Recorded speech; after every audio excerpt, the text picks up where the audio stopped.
Buenos días, apreciados alumnos de Lógica y Teoría de Conjuntos. Voy a preparar unas diapositivas para hacer un repaso general de todo el material, tratando de dar explicaciones breves y aclaraciones sobre cada punto en cuestión. La igualdad de conjuntos. Hablamos de igualdad de conjuntos cuando realmente dos conjuntos son iguales, tienen los mismos elementos. Si no, no existe igualdad. Los subconjuntos, cuando todos los elementos de un conjunto A son también elementos del conjunto B, se dice que el conjunto A es un subconjunto del conjunto B. ¿Qué significa eso? Cuando comparamos dos conjuntos, el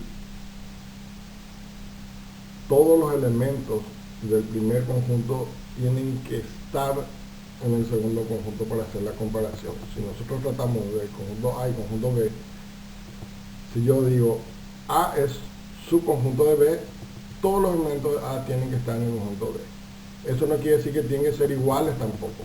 Pueden ser iguales. Si son iguales, puedo decir también que A es subconjunto de B. ¿Por qué? Porque cumple la regla de que todos los elementos de A están también en el conjunto B. ¿Ya? Pero el conjunto B puede ser mayor que A.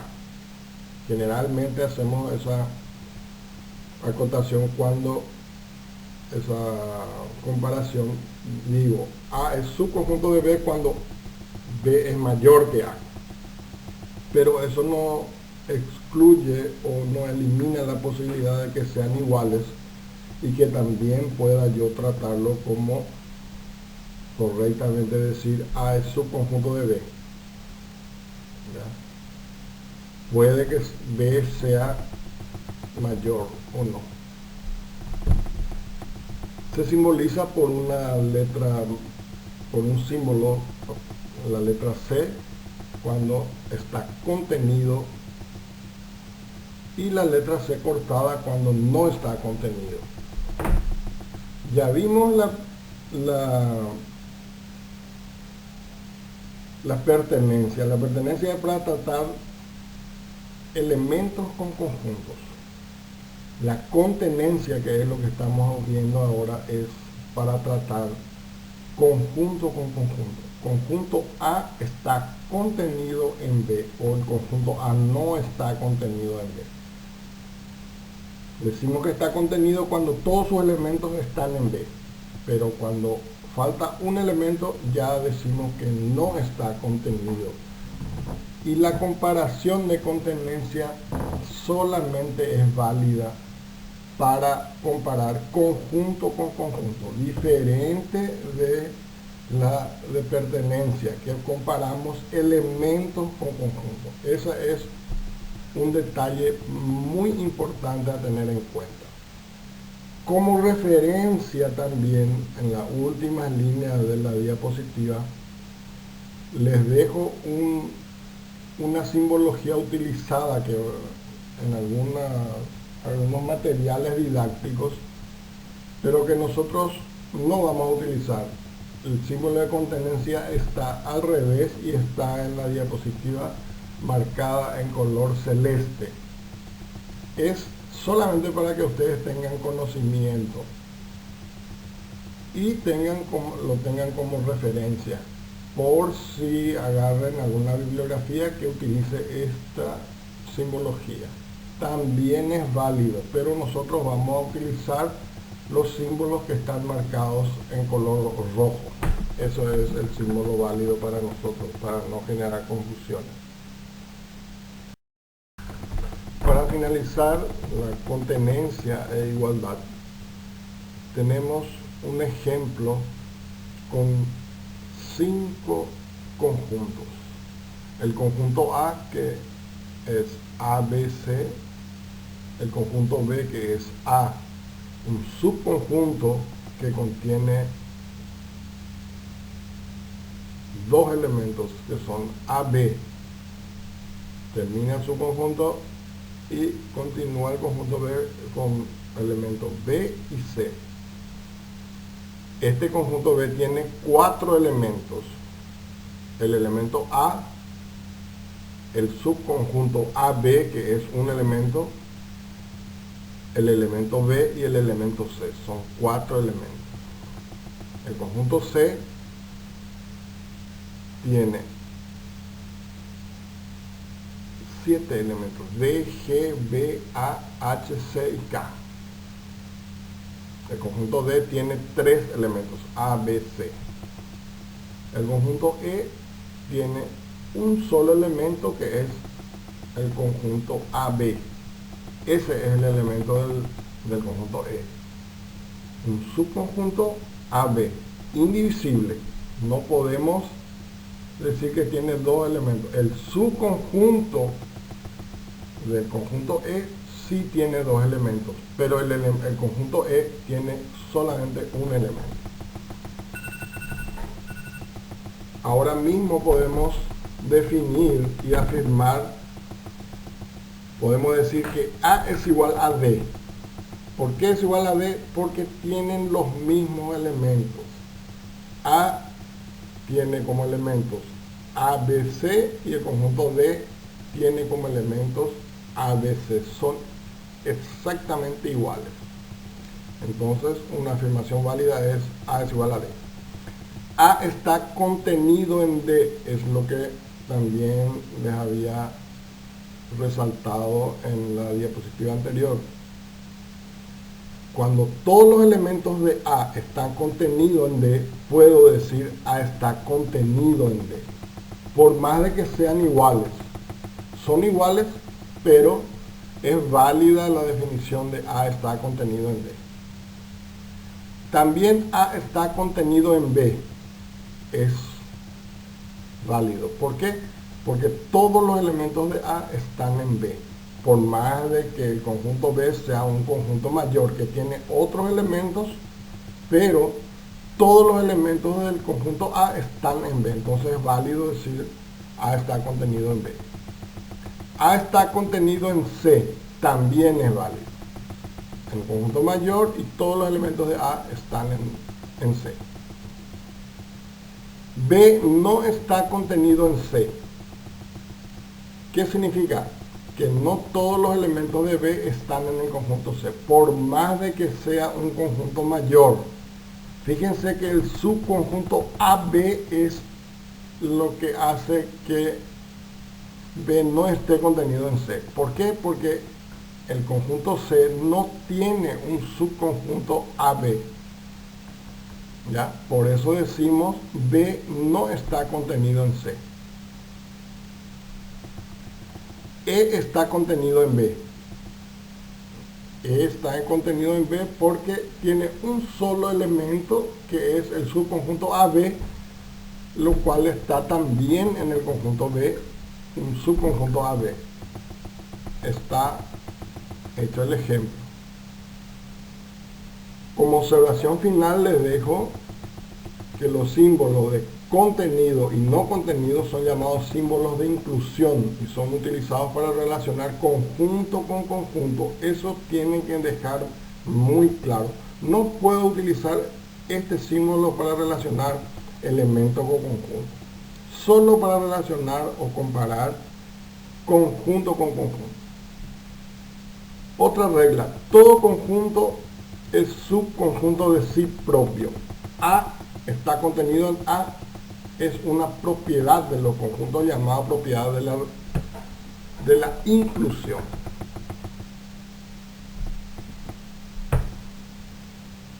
El conjunto vacío es subconjunto de cualquier conjunto. Está contenido. El conjunto vacío está contenido.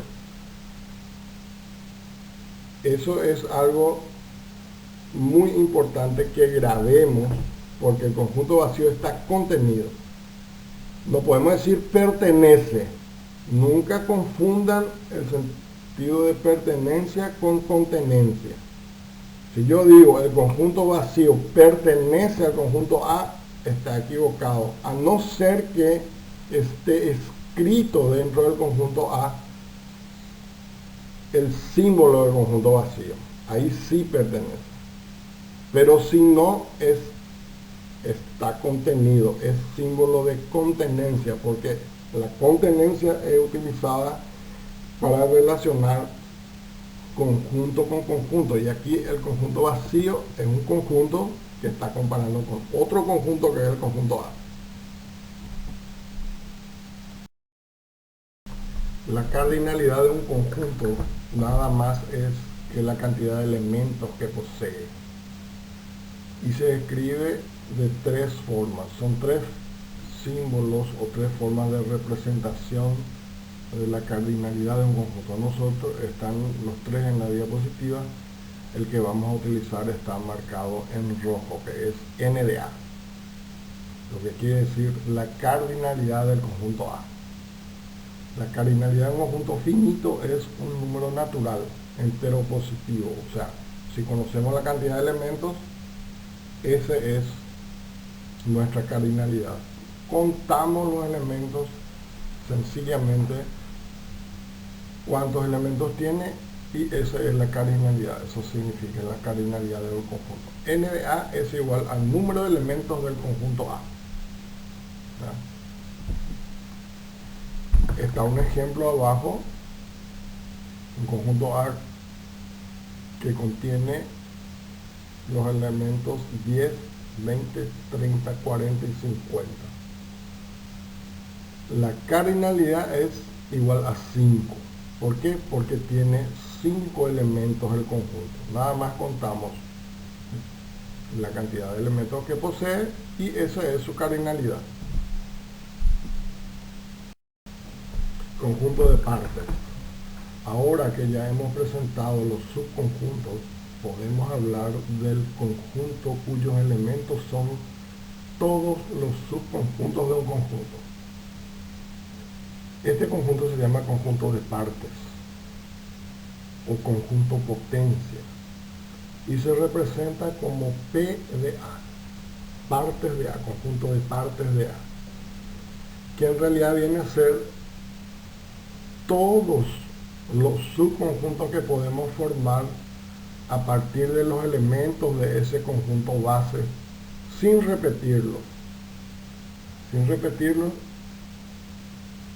formamos el conjunto de partes. Hay un ejemplo, o sea, el conjunto A es igual a ABC. Nuestro conjunto base tiene 3 elementos. Y entonces el conjunto de partes va a tener 2 elevado a 3 subconjuntos. Eso para que tengamos una referencia de cuántos subconjuntos debemos formar. ¿Ya? La fórmula para identificar cuántos subconjuntos va a tener nuestro conjunto de partes es 2 elevado a n. Siempre va a ser 2 elevado a n, donde n es la cardinalidad del conjunto. O sea, n es la cantidad de elementos que tiene el conjunto base. En este caso, nuestro conjunto base tiene 3 elementos. Entonces, nuestro conjunto de partes va a tener 2 elevado a 3 subconjuntos. ¿Cuáles son esos subconjuntos? Formamos A, siempre sin repetirlo. A, B, C. AB, AC, BC, ABC. Y por definición, el conjunto vacío siempre es subconjunto de cualquier conjunto, y el último elemento para completar va a ser el conjunto vacío. Entonces, conjunto de partes de A, que está escrito ahí en el ejemplo, va a ser el conjunto vacío, el subconjunto A, el subconjunto B, el subconjunto C, el subconjunto AB, el subconjunto AC, el subconjunto BC y el subconjunto ABC. Ahí está completo. 2 elevado a 3 elementos tiene nuestro subconjunto, o sea, nuestro conjunto de partes. Podemos verificar, contamos 1, 2, 3, 4, 5, 6, 7, 8. 8 subconjuntos formamos a partir de nuestro conjunto base con 3 elementos. Fíjense que ningún subconjunto está repetido. Como es un subconjunto, también cada subconjunto tiene que ir entre llaves y separado por comas. Esa es la regla. Los conjuntos numéricos. Entendemos por conjunto numérico cualquier conjunto cuyos elementos sean números.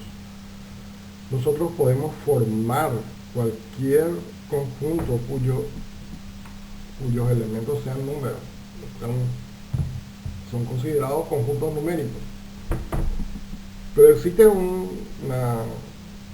unos conjuntos numéricos denominados fundamentales, que son conjuntos numéricos predefinidos, que ya están reconocidos y que son necesarios que conozcamos los conjuntos numéricos fundamentales para las operaciones. Ya está la regla definida y ya conocemos. Así como el conjunto de las vocales ya sabemos cuáles son.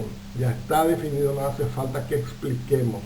Existen los conjuntos numéricos fundamentales y ellos son los naturales, que es el primer conjunto utilizado en la historia de las matemáticas, los enteros, que es un conjunto más abrangente, los racionales, los irracionales, los reales y los complejos. Nosotros vamos a estudiar cada uno de ellos.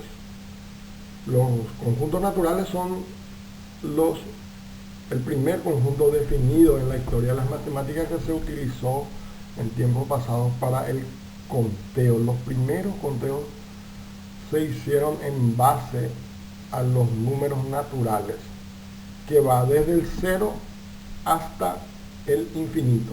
0, 1, 2, 3, 4, 5, 6, hasta el infinito. Fíjense que la representación de los números naturales está ahí. Llave 0, 1, 2, 3. Define la secuencia y después utiliza el punto suspensivo 1, 2, 3 y cierra llaves. Eso significa que ese conjunto sigue hasta el infinito. Y la secuencia ya está definida, que es conocida por todos nosotros, que es 0, 1, 2, 3, 4, 5, 6, 7, 8, 9, 10. Para no escribir todo, utilizamos la simbología de los puntos sucesivos y que ya se reconoce que es un conjunto natural, que incluye todos los números hasta el infinito. N asterisco es un subconjunto de los naturales, que nada más es utilizado para retirar el 0. Podemos formar de varias formas. Si yo digo los números naturales positivos, también representaría este mismo conjunto. Pero si nosotros ponemos naturales, N asterisco es una simbología reconocida que excluye al 0. El asterisco es para excluir al 0. Hay varias formas de definir este conjunto, pero una de ellas, y es válido, es el asterisco, que excluye al 0. Solamente excluye al 0. Esa es la función del asterisco.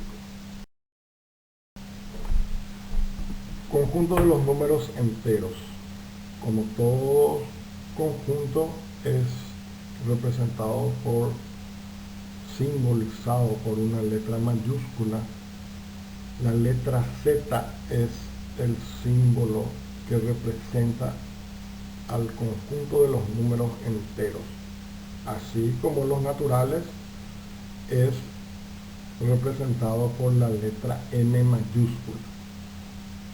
Hablando de conjuntos, si encontramos una letra N mayúscula, ya sabemos que es el conjunto de los números naturales. Y si encontramos una Z mayúscula, es el conjunto de los números enteros. cada conjunto llamado fundamental tiene una representación.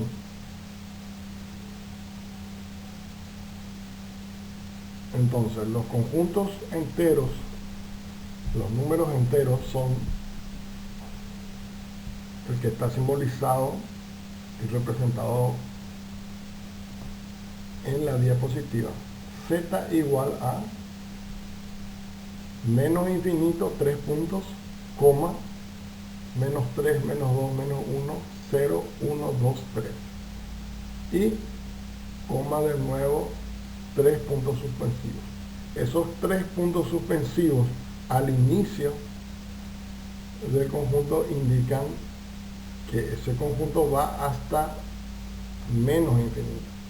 Y los 3 puntos al final indican que va hasta más infinito. Esos son los números enteros. Los números negativos, el 0, y los positivos, desde 0 hasta menos infinito y desde 0 hasta más infinito, el conjunto de los números enteros. También hay otros subconjuntos de los números enteros que damos como ejemplo. Como ya hablamos anteriormente, el asterisco elimina el 0. Son herramientas para que nosotros podamos definir conjuntos numéricos de forma clara. Si vos pones Z asterisco, es los números enteros menos el 0. Entonces son los positivos y negativos. Y si vos, entonces tenemos la herramienta para eliminar al 0, que es el asterisco. También tenemos Z más y Z menos. Z más es el número entero positivo. ¿Ya? ¿Para qué eso? También elimina una parte del conjunto de los enteros, que es el conjunto grande, que saca a los números negativos.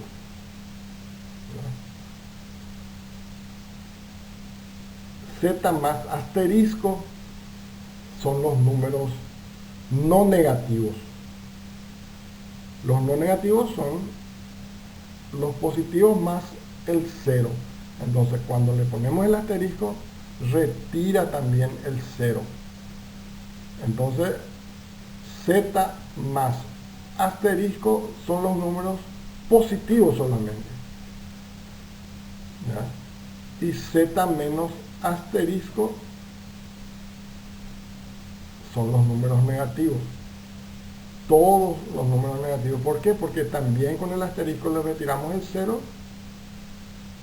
y entonces queda de menos 1 hasta menos infinito. Son subconjuntos que podemos formar a partir de los números enteros. Lo importante es que sepamos que los números enteros, ¿cuáles son? Son del 0 hasta el menos infinito, del 0 hasta el más infinito. Todos los números. Y es simbolizado por la letra Z. Eso tenemos que grabar y con eso empezamos a trabajar con los números enteros. Una vez visto el conjunto de los naturales, el conjunto de los enteros, el tercer conjunto mayor que engloba los dos conjuntos anteriores es el conjunto de los reales. Es simbolizado por la letra R mayúscula y engloba a los enteros y a los naturales. Es uno de los conjuntos más importantes o más utilizados, comúnmente utilizados. También el conjunto de los reales tiene dos subconjuntos importantes: los racionales que es simbolizado por la letra Q, son aquellos números que pueden ser escritos en forma de fracción. P sobre Q, donde P y Q son números enteros. Entonces, esos son los racionales. Los irracionales son los que no pueden ser representados en forma de fracción. El último conjunto numérico es el de los números complejos, que engloba a todos los anteriores. Aquí tenemos un gráfico en la diapositiva indicando de menor a mayor. Gráficamente está indicando cómo se representan los conjuntos numéricos que estamos hablando ahora. Los naturales, los enteros y los reales. Y por último, los complejos. Los reales también incluyen a los racionales y a los irracionales. Ahí están representados. N, de naturales, el menor. Los enteros, que incluyen a los naturales, ¿verdad? Los racionales, que es representado por la letra Q, que incluye a los enteros y a los naturales. Y los reales, que incluye a todo. Y dentro de los reales están los irracionales en forma independiente. Por último, el último conjunto mayor es el de los complejos, que incluye a todos los números. Pero los más utilizados son los naturales, los enteros y los reales. Esa es la recomendación, que grabemos eso, la simbolización.